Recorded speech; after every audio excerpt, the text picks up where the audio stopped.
The Blast from Our Past Network.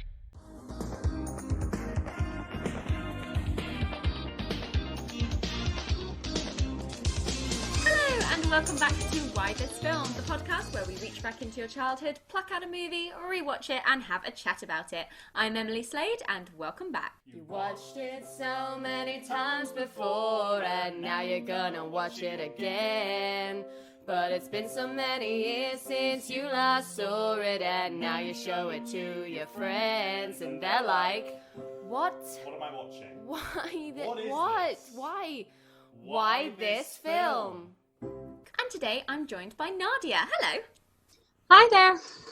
And your chosen movie, am I saying this right? Is it Ronja The Robbers Daughter? Yes, I think in English that's the correct title. And what's the Swedish title? Well, I don't even know how to pronounce it, so I'm not going to attempt it because I'm German, not Swedish. And in German, I mean, when I first saw it, to me it was called Ronja The Robbers Daughter, which is the German title. Oh, okay, that's cool. But it's a Swedish film, isn't it? Yes. And did you see it with German dub? Or in Swedish with yes. sub? It was actually quite interesting rewatching it because I do love the Swedish language, but when I watched it as a child, it was dubbed, as most films were in my childhood. So it was kind of fun to actually get the original sound rewatching it. That's really cool. So the IMDb breakdown, one of many that I've picked, is that Ronja is born on a stormy night, the daughter of the chief of a band of robbers, Mattis, and his woman, Lovis. Her life revolves around learning to cope in the beautiful but dangerous wilderness surrounding their home. One day, a rival band of robbers run by Borka move in a bit too close for comfort, and Ronja befriends Borka's son, Burke, as the conflict between the two chiefs escalate. Why this film? Well, there's so many reasons why this is one of my absolute favorites. I'm actually, first thing I'm going to tell you is not like all the rational reasons, but simply when I rewatched it last week in preparation for this, and I hadn't watched it in about 10 years, and I just switched it on. I just heard the starting music, and I already my heart was filled with joy, and it was just like this a place of kind of safety and freedom. And I guess to me, the movie completely symbolizes everything that was good about my childhood, like all the fond memories I have.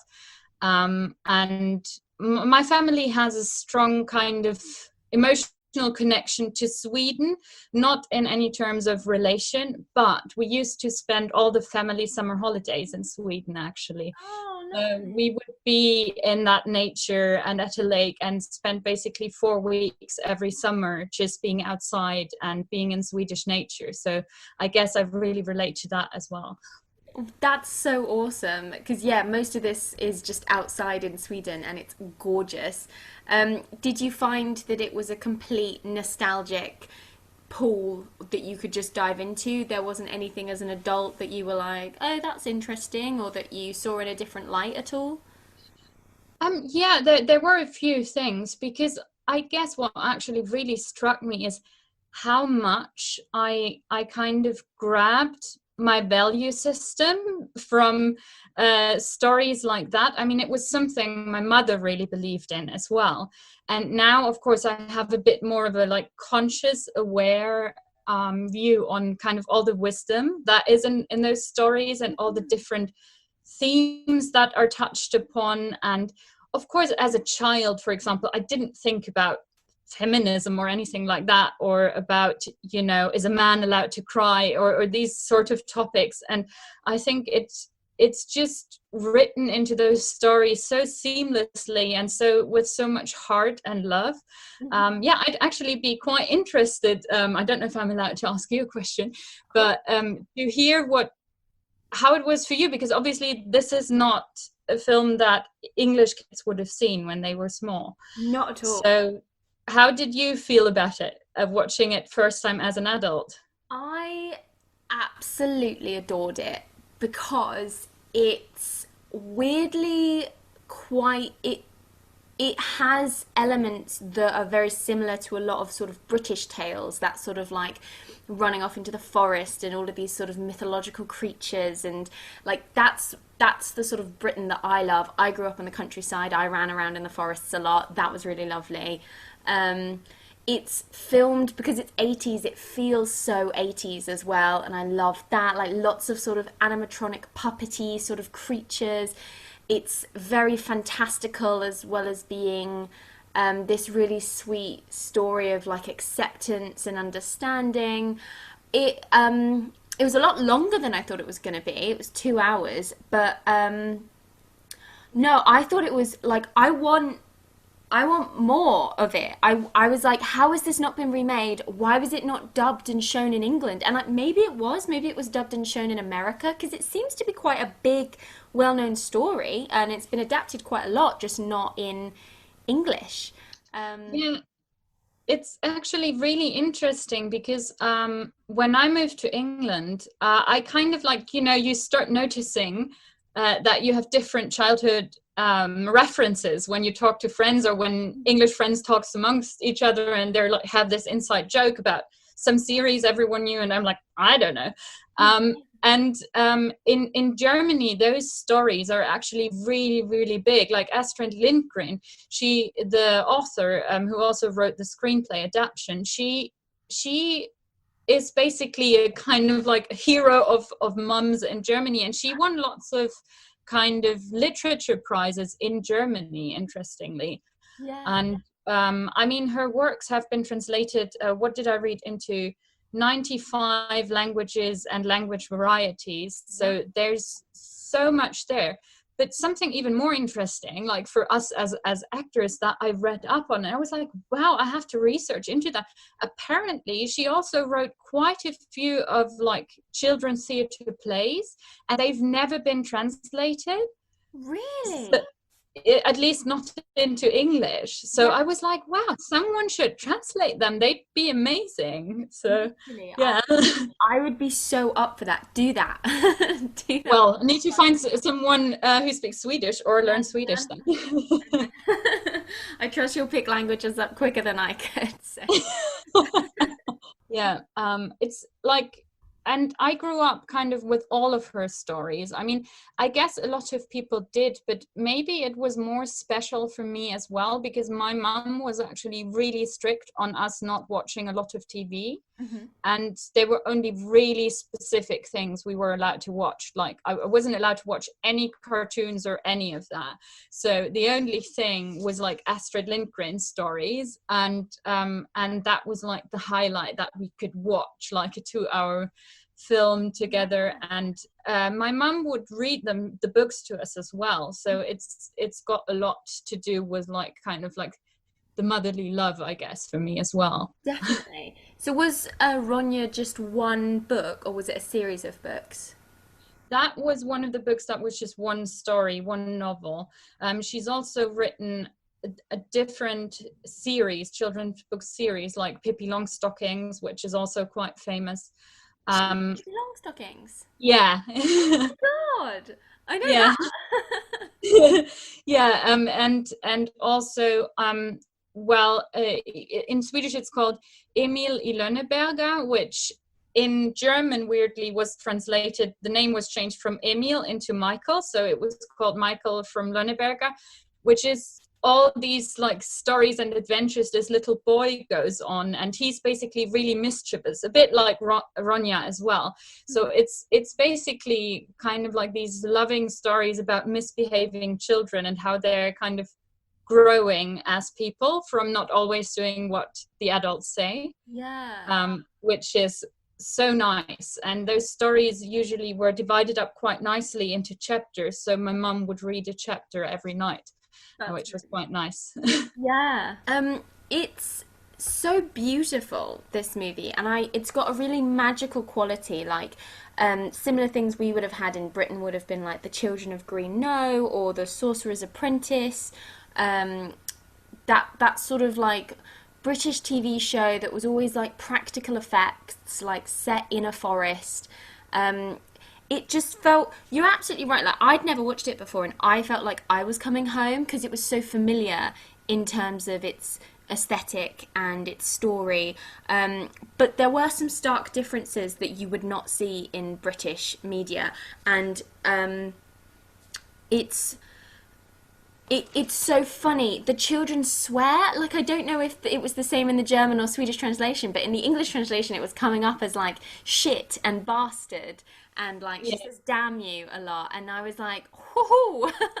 That was common in England. Yeah, and interestingly, I think because I used to have it on DVD, but that DVD is somewhere in Germany, so I couldn't access it. So we watched the same version that's online, and I think that that might even be the cut version, because Ah, they did a cinema release that was kind of more tame, and then they released a TV version where there's a bit more violence as well, yeah. and it's a bit more brutal in terms of like when the harpies attack. I think language wise, like Sweden and Germany have never been too bothered about Yeah, that. that's what I felt. You could see the sort of censorship rules and how they differ in each country, because it made complete sense that this girl would use this language, but I was watching it as like this is a children's movie, and I was like, bloody hell! Like, you don't get, like, the worst we got was bloody hell in like the Philosopher's Stone. When Ron Weasley told Harry Potter to piss off, that was the first children's movie I think that we were all like, Yeah, yeah, yeah. also, there's a bit where they all run out into the snow, The nakedness. completely naked, just a bunch Yeah. of grown adult men, completely naked. And I was like, this completely makes sense. I'm cool with it. But you would not see that in a normal movie, let alone like a kids' movie. I was like, this is so good. It just really shows you how much more relaxed and understanding and mature like Europeans are to the British. Like, I was like, Yeah. this is what's good. I think there's kind of like a grounding and relaxedness to it that is also something that I kind of miss living here. Mhm. Um, but at the same time, I guess it's always also kind of, you feel nostalgic about what you know, I guess. Yeah. Oh, Um, yeah. Even though I'm not saying my parents used to run around naked in the snow. They are German, and lots of people think Germans do that, but my parents didn't.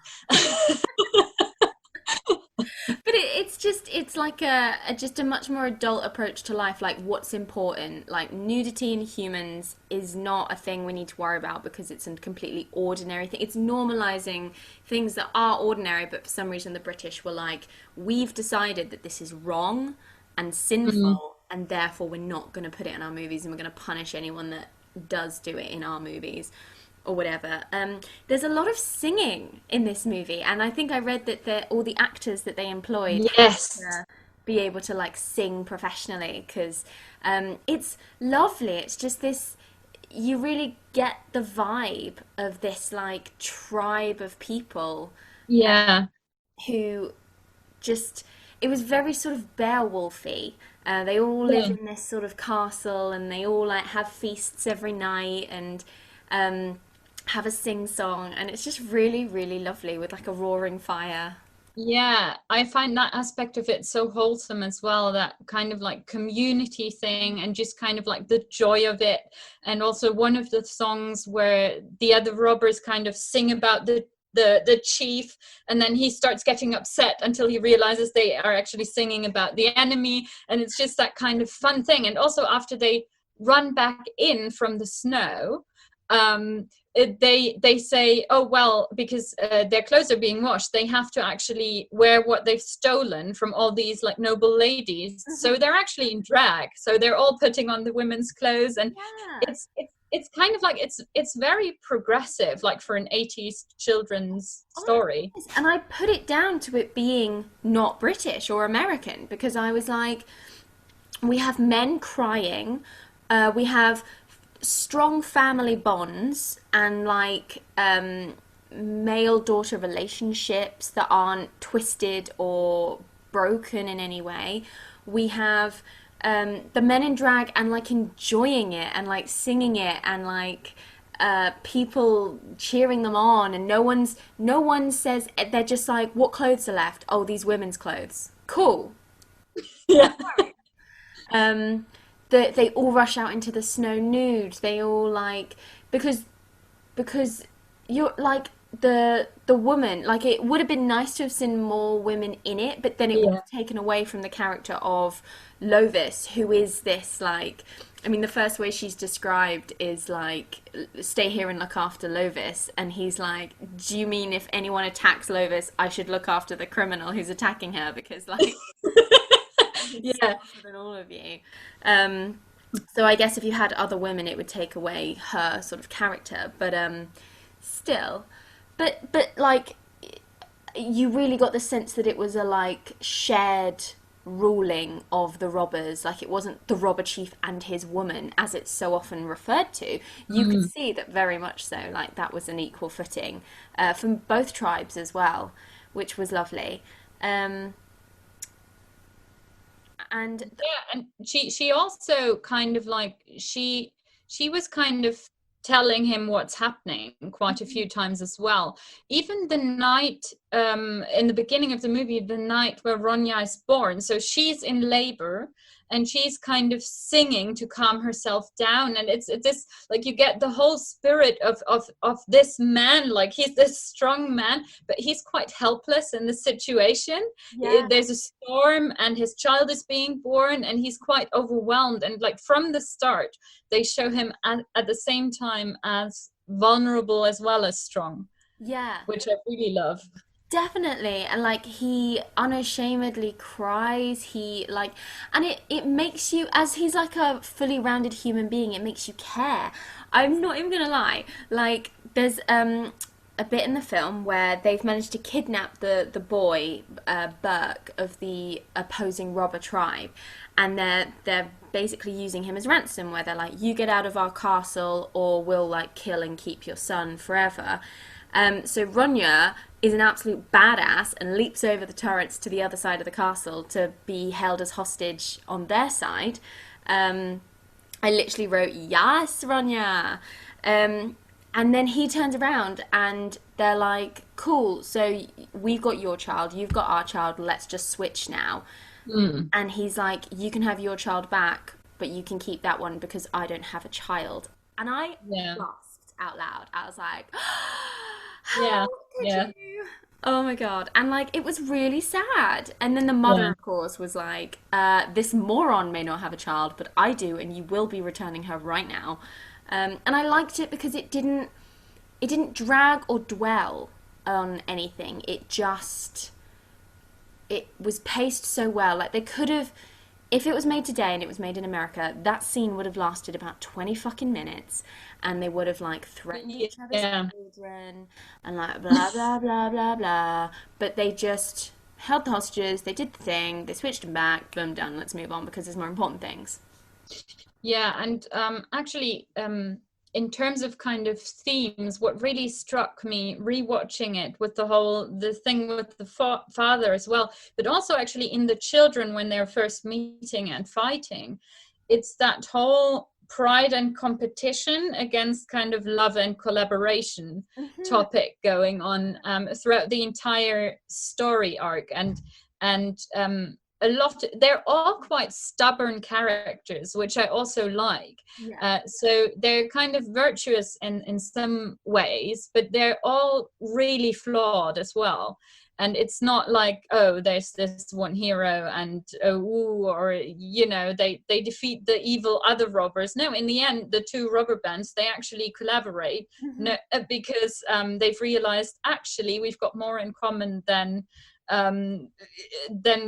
the reasons we should fight each other, and that's just kind of so nice and wholesome again.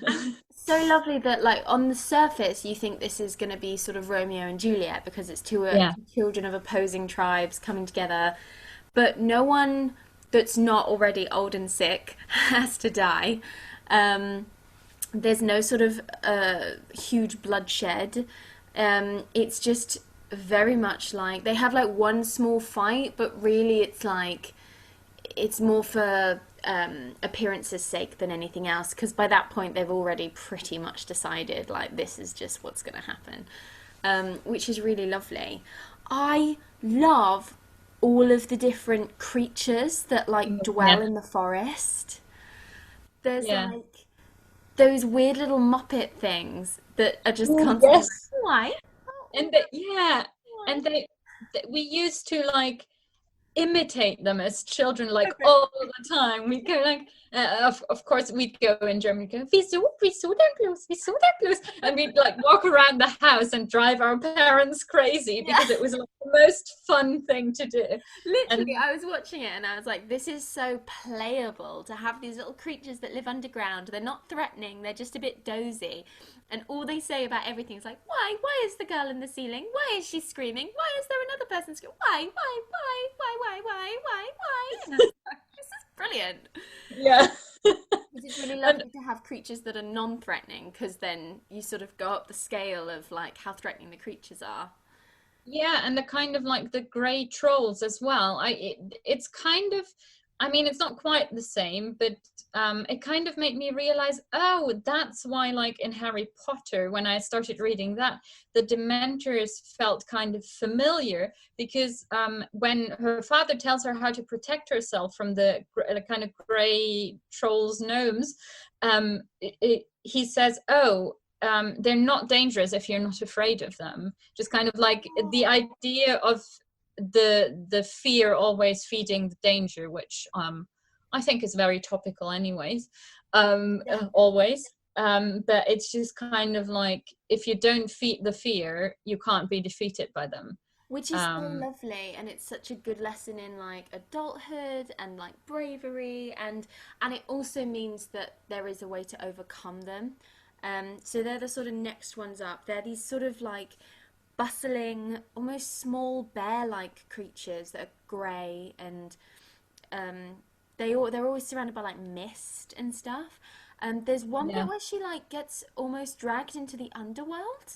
Oh yeah, that's really dark actually. I remember that bit was always very scary to me, because it's like she loses consciousness and it's almost like a siren song or something like that. So the fog comes and she hears these voices, and she doesn't seem to quite remember what happened afterwards, because obviously the boy, Birk, he saves her, because he doesn't seem to be kind of drawn in by the voices, so he kind of gets her on the rope and just kind of pulls her out. And then afterwards she's a bit like, oh, you know, why are you so close to me? Or something like that. And he just basically saved her life. But I do think I thought about that moment. I was like, I think she knows he just saved her life, but she's like kind of embarrassed about it. So she's like, why are you so what are you doing? It's the sort of, there's no visible monster, it's just a sort of marshland with lots of fog seeping out of the floor, and the fog starts getting thicker and thicker, and there's this sort of eerie female music, as you said, and there's no pit, there's no sort of hole that we're watching her walk into.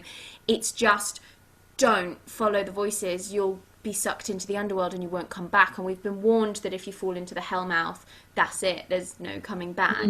I can imagine I would have been utterly terrified as a child, because there's no visual threat, there's just this idea that she's getting closer and closer to, and that's really scary. The harpies are really scary. They're almost, are they actresses who have had like, because the mouths when they move look human and painted, but then they've got almost like a bird cap over the top half of their face? Yeah, I mean, I actually didn't look up if they used actresses for all of those. I know I think they used some for some of them, because that's one of the things why I thought, oh, I think this is the cut version, because actually when they kind of once come down and grab at her, I remember that I saw a version where it was kind of much more brutal, and you could actually kind of fully see the female breasts and nipples and that kind of thing, and that seems to have been kind of cut out. You have like small moments of that in the version we saw, but I think in the like extended version, it's much more this kind of visceral female clawing power, and much more that you can actually see. It's quite human, which is probably what makes them scary in a way as well. This is the thing, I think I wanted more of that, because they're there at the very opening. It's a great opening. It's like this massive thunderstorm, and all of these, what look like sort of peregrines and falcons, are like circling around this castle during the storm, but they're shrieking and they're being like, she will be born! She's gonna be born! Oh, the storm is so bad! But they just look like birds, so I was like, oh, they're like, maybe they're witches in disguise as birds, or maybe just the birds talk in this world, I don't know. And then he's like, go away, harpies. And I was like, harpies? Maybe harpies are different in Sweden to how they are here. But then what you've just described is what a harpy looks like. So they clearly had made them look like harpies. They just, cut it, because it's like, naked woman. Can't have that. Yeah, so I looked up kind of the meaning of harpies, and I mean, there's this whole like Greek mythology thing about them, and apparently what I thought was quite interesting, that depending on some cultures, pictures and writings, some people kind of thought that they were very beautiful, dangerous women, whereas some stressed the ugliness of them. Yeah. So it's just kind of interesting how that divides apparently. And also apparently their meaning, which goes with the storm, is a half human, half bird personification of storm winds. Oh, so cool. And storm winds, of course, I think is like nature's metaphor for change as well. And it's like her birth, and then they come back when it's autumn, and they know kind of like, ooh, we're going to have to decide what happens in winter. Are we going to stay in the cave and risk freezing to death, or are we going to go back to our parents who we don't agree with, basically? Yeah. It's so interesting. I have to say, I was waiting for more of a showdown between the harpies and Ronja, because they seemed like they were out to get her. They seemed like they prophesized that she would bring about change. I didn't really know how they felt about it, but they kept coming back in an attempt to kill her every now and then, but only very briefly, and then they'd sort of run off again. So I was waiting for her to be confronted by like the Queen of the Harpies and have to like solve a riddle, or they would like kidnap someone or something like that, but it never really happened. They were just sort of there within the story, which was nice. I think I just wanted more, because I was like, they're cool and scary. Yeah, and I think there's a bit more to that in the book, but I have to admit, like, I don't have the book here, so I couldn't like read it, and I did watch the movie more often than I read the book, so it's very kind of, that version is very present with me. But yeah, I still think for like such a reasonably kind of long children's story, it struck me as I watched it again, because I was like, oh, this is quite long. I don't remember it being that long. But then I started watching it, and it was like, I wasn't bored for a second. It was over so quickly, just because I always get so engaged with the story, even now. Yes. I'm just like, whoa, because also the cinematography is just beautiful. It's just the landscapes, the editing is actually really well done as well, with how the nature and the people, the balance of it, and the kind of respect and love for both the people, the animals, the plants, and all of that. And I think they really created something back then that really was something that Astrid Lindgren wrote, and it was not one of those where it's like, yeah, we'll kind of make the story our own. And when I researched kind of a bit more into the actors and all of that, because of course I didn't do that when I watched it as a child, I just enjoyed it. I actually was quite struck by how famous all of these actors were in Sweden at the time. So they actually had a really high class cast. They were part of the like Royal National Theatre's rep company and stuff like that. were like working with Ingmar Bergman and like all of these kind of big names, and yes, a lot of them, every actor I looked up, like some of them I couldn't find any info on, because probably they're either not actors anymore, or just, you know, it was the time before the internet when they were having their career, partly. But then the ones I found, I got one piece of surprising kind of information about everyone. I was like, oh, these people all have such interesting lives. Like the girl who played Ronja, she ended up being a member of parliament in Sweden later on. No way. And and Berg, the boy, he's a journalist now, and you know, the father Mattis, he was a famous actor, and some of the other ones I don't want to say anything wrong, but like some of them were like heads of theater companies, and one of the robbers was like, when I looked him up, apparently he was a massive like musical star, and all these sorts of things, and I was like, wow, that is quite cool. And they all got together for this project, and just really kind of, you can feel they all really believed in it as well.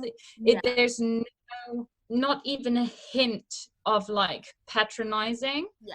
And that's what I've really loved about her writing as well. All of her stories are, I feel, fit for children, but they also actually expose children to things they need to be exposed to. So they don't overprotect the children. There is scary stuff in there, and it deals with difficult topics like grief and mourning and stuff like that.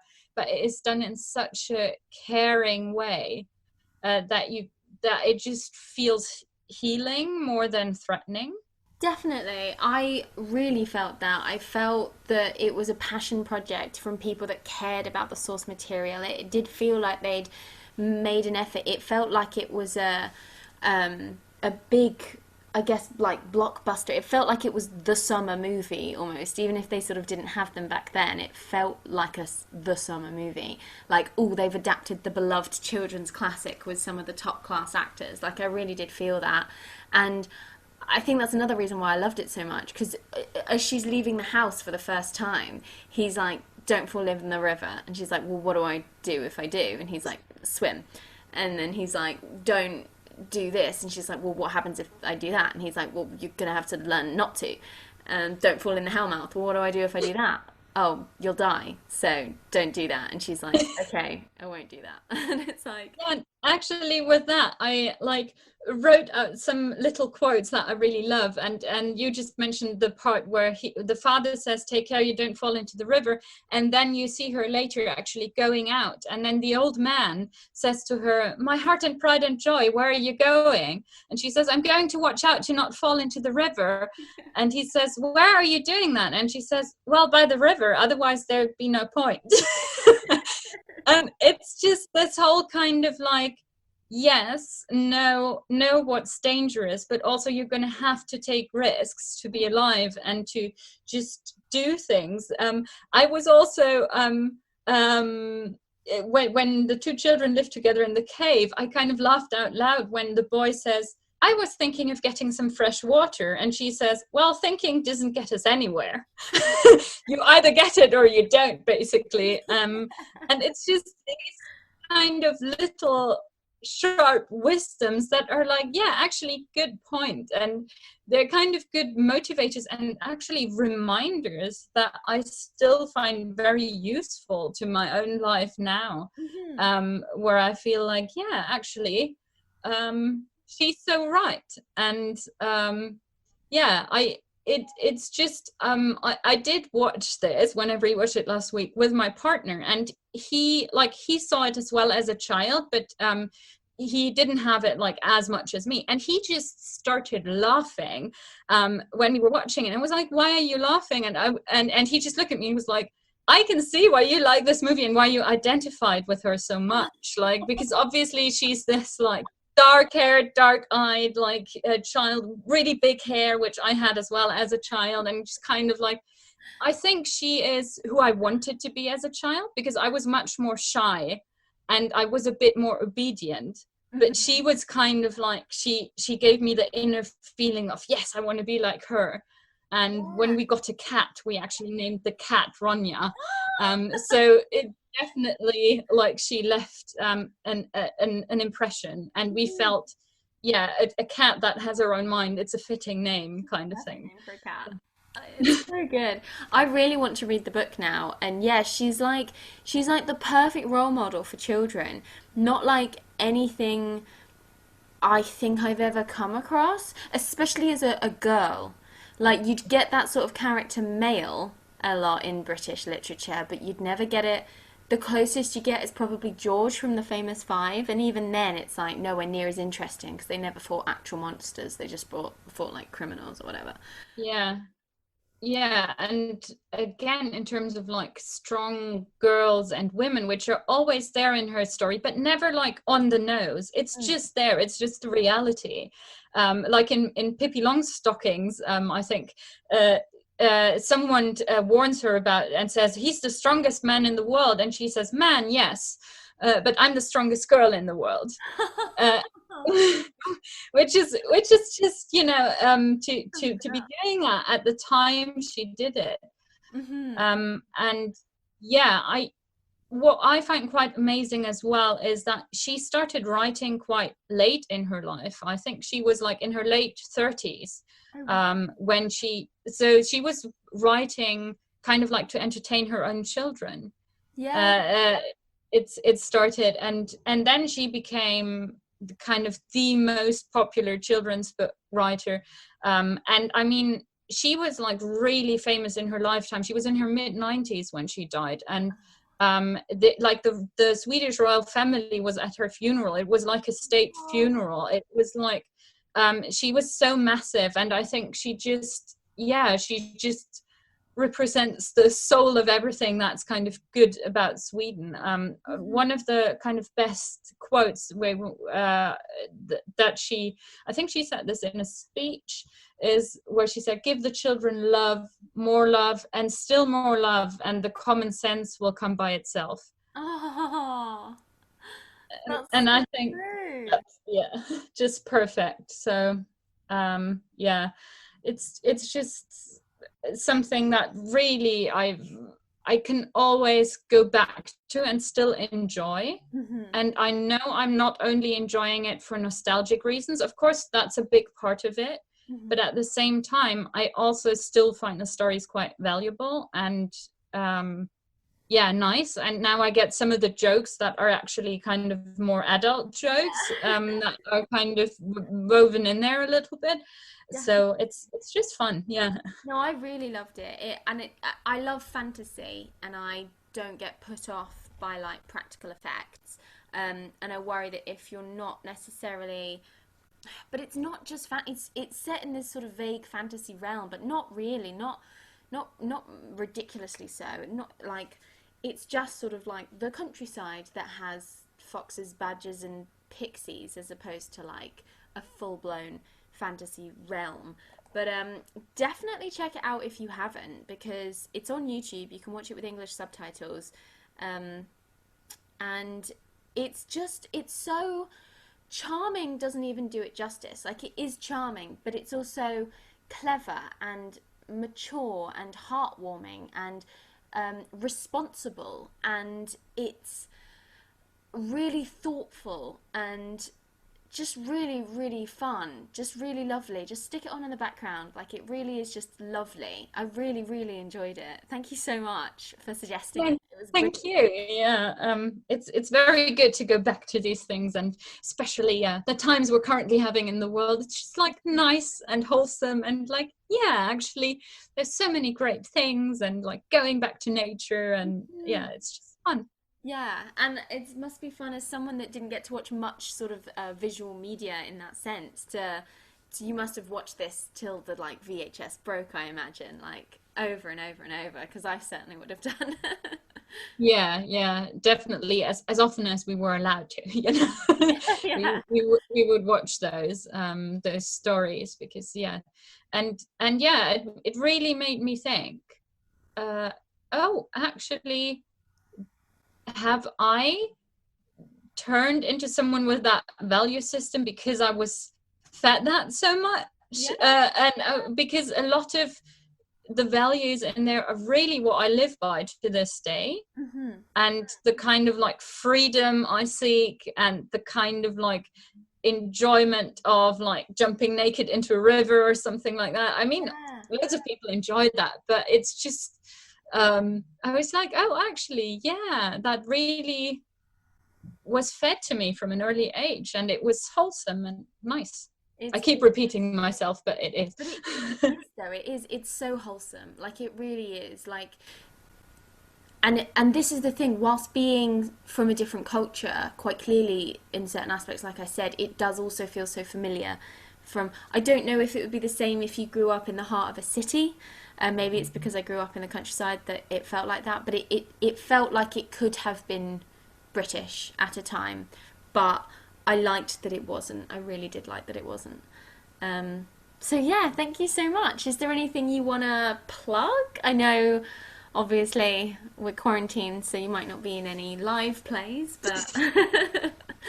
No. Well, I'm doing like online workshops and things. So far, no online performances, but if you want to follow me on Instagram or Twitter, you can do. Nadja Mathern. Luckily for an actor, I'm the only person in the world with my name, apparently. So you will find me if you Google. And otherwise, let me know on social media what you think of the episode. Otherwise, have a lovely time watching or reading Ronja and all the other Astrid Lindgren stories. Literally, I'm going to order it on Amazon and read it because there's A, nothing else to do, and B, I just really, really, like, I know I'm going to love it.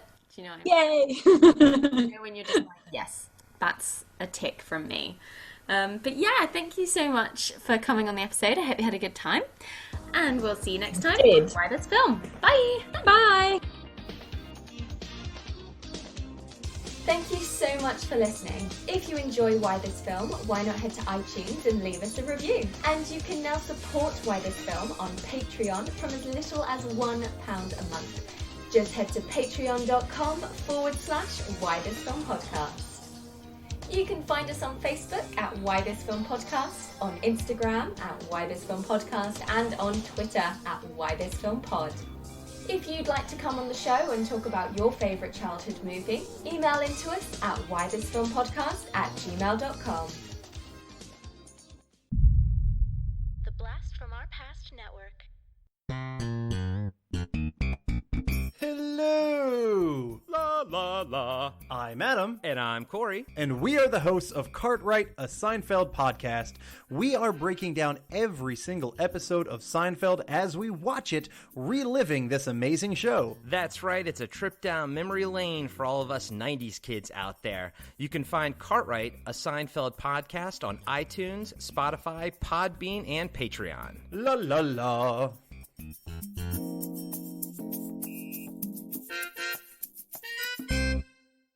Hey everybody, welcome to Talking Back, the podcast where we like to chat about past achievements in movies, comics, video games, and more.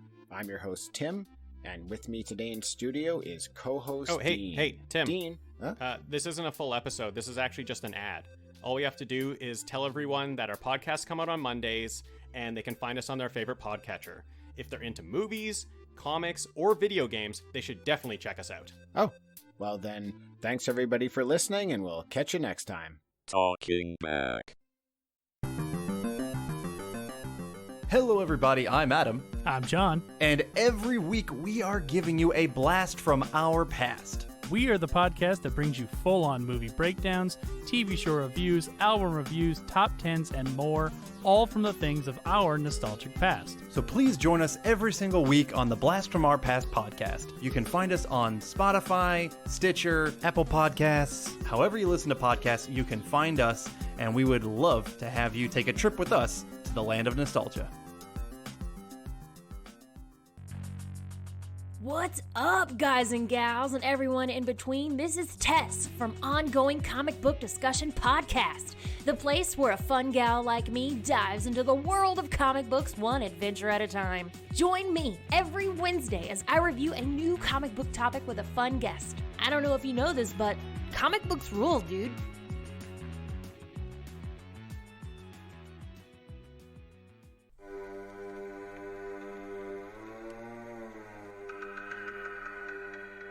Hey everybody, I'm Corey. And I'm Zach, and we're the hosts of Podcasting After Dark, a cast dedicated to late-night horror and sci-fi of the 80s and 90s, often found on HBO and Cinemax. You know, the movies your parents didn't want you watching as a kid. You can find us every other week on Apple Podcasts, Spotify, Podbean, and Stitcher.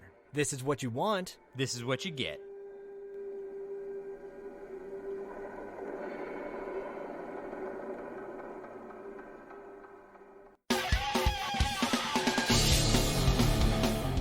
Have you been wondering where's the beef?